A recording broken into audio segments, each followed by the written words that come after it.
নজর রাখবো পরবর্তী সংবাদে। রাজ্যে অনাকাঙ্ক্ষিত বন্যার পরিস্থিতি এক কথায় বলতে গেলে ধারণার বাইরে আঘাত এনেছে এই ভয়ঙ্কর বন্যা। এরই মধ্যে এবার ত্রিপুরার এই বন্যা পরিস্থিতি নিয়ে কার্যত দুঃখ প্রকাশ করলেন লোকসভার বিরোধী দলনেতা রাহুল গান্ধী এবং বন্যায় নিহত দুই টিএসআর জওয়ানদের পরিবারকে সমবেদনা জানালেন রাহুল।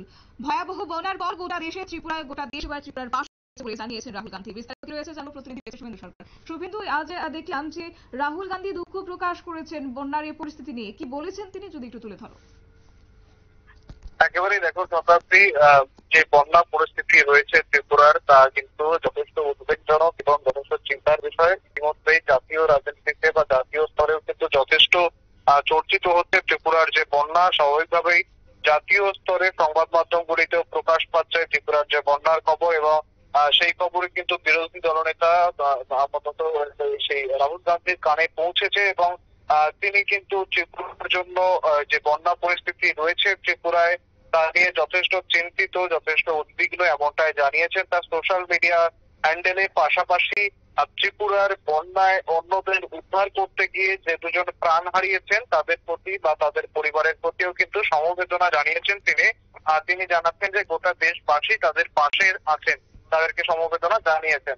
এবং এই বিষয়ে কিন্তু মুখ্যমন্ত্রী, আমাদের রাজ্যের মুখ্যমন্ত্রী, তিনিও কথা বলেছেন। তিনিও জানিয়েছেন যে এই আশিস বোস নামে যে টিএসআর জওয়ান বিলোনিয়াতে এবং চিত্তরঞ্জন দে নামে যিনি ইন্দ্রনগরে প্রয়াত হয়েছেন বন্যায়, অন্যদের যে বাঁচাতে গিয়ে তাদের প্রতি শ্রদ্ধা জানিয়েছেন, তাদের পরিবারের প্রতি সহমর্মিতা জানিয়েছেন কিন্তু রাজ্যের মুখ্যমন্ত্রীও এবং রাহুল গান্ধী অর্থাৎ দেশের বিরোধী দলনেতা তিনিও কিন্তু সেই তাদের পরিবারের প্রতি সমবেদনা জানিয়েছেন, তাদের পরিবারের প্রতি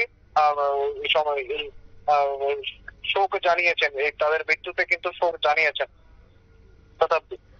একেবারে। তো সেক্ষেত্রে যারা নিহত হয়েছেন এই বন্যা পরিস্থিতিতে, সেখানে তাদেরকে আর্থিক কোনো সাহায্যের কথা কি কিছু বলেছেন, বা এই নিয়ে কোনো কথা বলবেন আগামী দিনে রাজ্যের মুখ্যমন্ত্রীর সঙ্গে, সেই বিষয়ে কি কোনো কিছু উল্লেখ করেছেন?